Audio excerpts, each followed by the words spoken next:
भारत सरकार ने देश में बढ़ती महंगाई और फूड क्राइसिस को काबू में रखने के लिए ऐसा कदम उठा लिया है जिसने न सिर्फ घरेलू बाजार बल्कि पड़ोसी देशों को भी हिला दिया है। सरकार ने तत्काल प्रभाव से प्याज और गैर बासमती सफेद चावल के निर्यात पर रोक लगा दी है।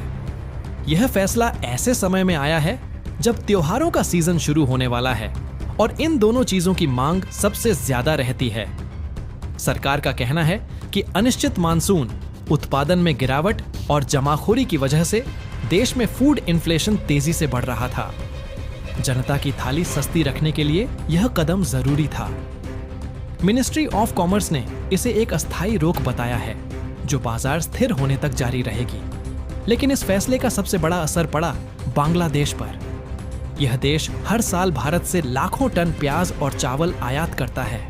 जैसे ही भारत ने निर्यात रोकने का ऐलान किया, बांग्लादेश के बाजारों में अफरा तफरी मच गई।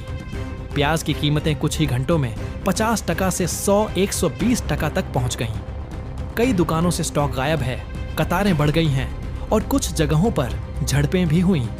सीमा पर सैकड़ों ट्रक प्याज और चावल की खेप लेकर खड़े हैं, लेकिन कस्टम क्लियरेंस बंद है। बांग्लादेश सरकार ने भारत से स्पेशल कोटा देने की अपील की है, मगर भारत ने अभी किसी डील से साफ इनकार कर दिया है। ढाका में लोगों का गुस्सा बढ़ रहा है और प्याज चोरी तथा जमाखोरी के केस तक सामने आने लगे हैं।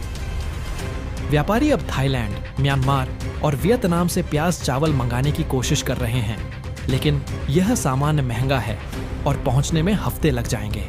यानी आम नागरिक पर सीधा और भारी बोझ पड़ेगा। भारत में इस फैसले को आर्थिक और राजनीतिक रणनीति माना जा रहा है। सरकार नहीं चाहती कि त्योहारों और चुनावी माहौल में महंगाई जनता के गुस्से का कारण बने। संदेश साफ है, पहले देश का हित, फिर व्यापार। विशेषज्ञों का कहना है कि यह सिर्फ आर्थिक कदम नहीं बल्कि एक भू राजनीतिक संकेत भी है। यह दिखाता है कि भारत अब सिर्फ उत्पादक देश नहीं बल्कि दक्षिण एशिया की फूड पावर बन चुका है। भारत का एक फैसला पड़ोसी देशों की पूरी अर्थव्यवस्था को झकझोर सकता है। बांग्लादेश के लिए यह बड़ा सबक है कि एक ही सप्लायर पर निर्भर रहना कितना जोखिम भरा है। बांग्लादेश की मीडिया में India's ban shocks Bangladesh market, onion crisis deepens, Dhaka seeks emergency imports जैसे शीर्षक छपे हैं। विपक्ष सरकार से पूछ रहा है कि खाद्य नीति इतनी कमजोर क्यों रखी गई कि भारत का एक निर्णय देश को संकट में डाल दे। अंतरराष्ट्रीय बाजारों पर भी इसका असर दिखने लगा है। एशियाई देशों में प्याज चावल की कीमतें तेजी से बढ़ रही हैं और कई देशों को अचानक बढ़ी मांग संभालना मुश्किल हो रहा है। विशेषज्ञ चेतावनी दे रहे हैं कि इससे एशियाई फूड चेन में अस्थिरता आ सकती है।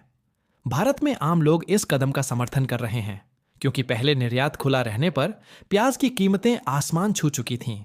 विश्लेषकों का मानना है कि इससे भारत की फूड डिप्लोमेसी और मजबूत होगी।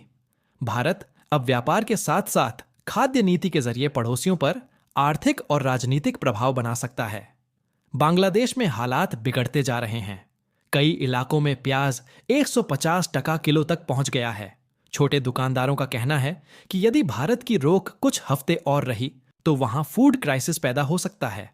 आम लोग कह रहे हैं, भारत की नीति ने हमारी रसोई ठंडी कर दी है। आखिरकार यह मामला सिर्फ व्यापार का नहीं बल्कि भारत की बढ़ती आर्थिक शक्ति और आत्मनिर्भरता का संकेत है।